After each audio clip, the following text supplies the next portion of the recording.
BS19 has taught us that what Australians really want is to be told what to do.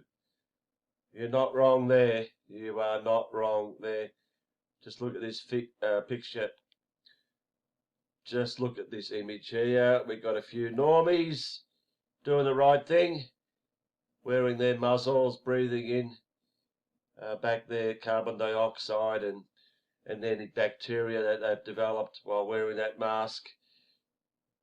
Very good people, doing what they're told. And here it says, deep down, we're a rule-abiding bunch. All these years we've thought ourselves a larrikin nation, ill at ease with authority figures. But a crunchy session with the global pandemic has brought out something absolutely unmistakable about the Australian character. Actually, what we really like is to be told what to do. The first Australia Talks national survey since the advent of BS19, a study of 60,000 Australians, reveals a lavish spectrum of ways in which Australians have enjoyed being bossed about in the past year.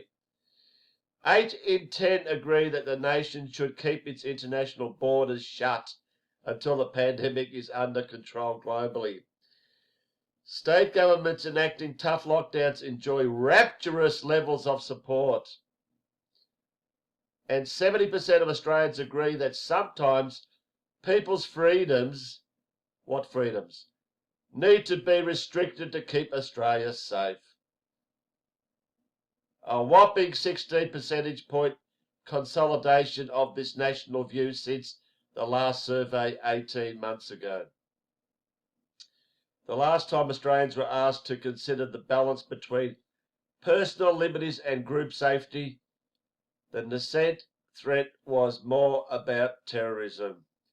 But when confronted with a genuine health crisis, it seems our preparedness to make sacrifices intensifies further.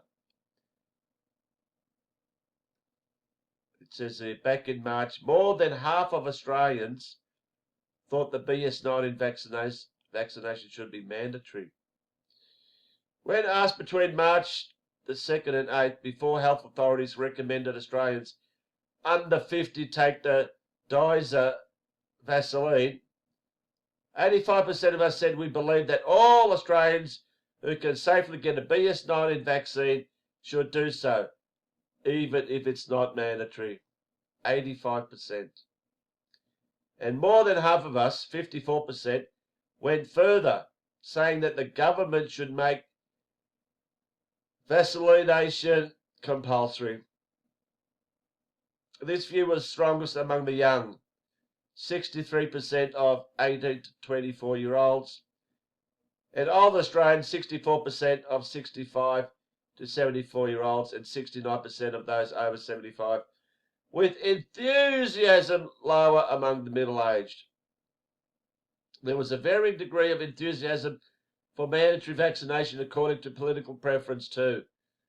Labor and Greens voters were keen to start jabbing compulsorily, 60% and 61% respectively, while coalition voters were more lukewarm, 53%, and One Nation voters were having none of it.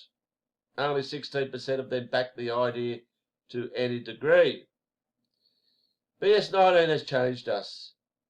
Apart from exposing our latest natural appetite for subjugation, BS19 also changed us according to the survey. As expected, we've become more relaxed about the prospect of working flexibly. 12% of Australians are now working from home at least 8 hours a day, triple the pre-COVID rate. During the height of the pandemic, it reached 25%. And the taste of commute-free life was sweet. 44% of Australians believed they'd be happier if they spent less time hiking to and from work, a response rate 12 percentage points higher than in the last Australia Talks survey.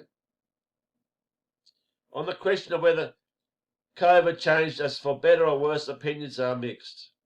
Nearly half of respondents, 47%, reported their sense of priorities had improved since the onset of the pandemic. 23% feel that their relationship with their spouse or partner is better. 32% of respondents say they're more tech smart than they were. Those 63% that say their technology skills have stayed the same. Now here's a good one. Our mental health has suffered. But there's a heavy underlying cost. 32% of Australians feel less fit and healthy than they were before the pandemic. And 30% report that their mental health has deteriorated. There's nothing to worry about there. Looking closer at the mental health situation, something becomes incredibly clear. Australia's state of mental health post-COVID is directly dependent on age. Put simply, the younger you are, the more likely you are to feel less mentally well now than you did before the pandemic. Among 18 to 24-year-olds, a full 52% say their mental health has deteriorated.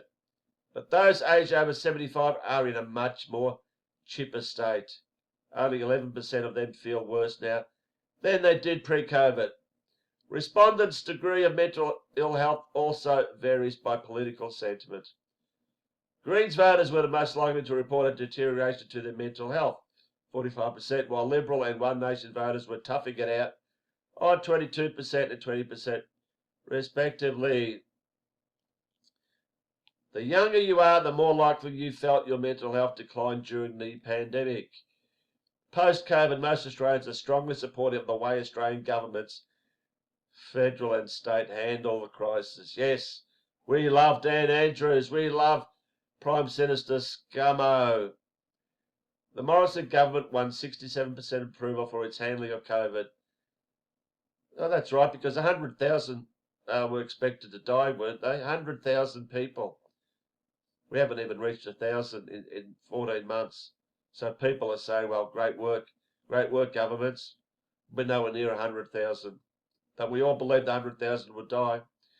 While the attitudes towards state governments ranged, open enthusiasm in Victoria. Queensland, New South Wales, 70%, 77% and 83%. Ranged upon open enthusiasm in Victoria, Queensland and New South Wales. 70%, 77%, 83%, respectively. To hysterical fandom in South Australia and Western Australia, both on 90%. We love our state governments. Here it is, approval ratings for handling of BS19. South Australia, 90%. WA, 90%. And Victoria's the lowest at 70%, even at 70%. That's high. 67% federal government. 70% being the lowest. Yep, thank God for our governments. Australians also have congratulated themselves on their conduct during the crisis.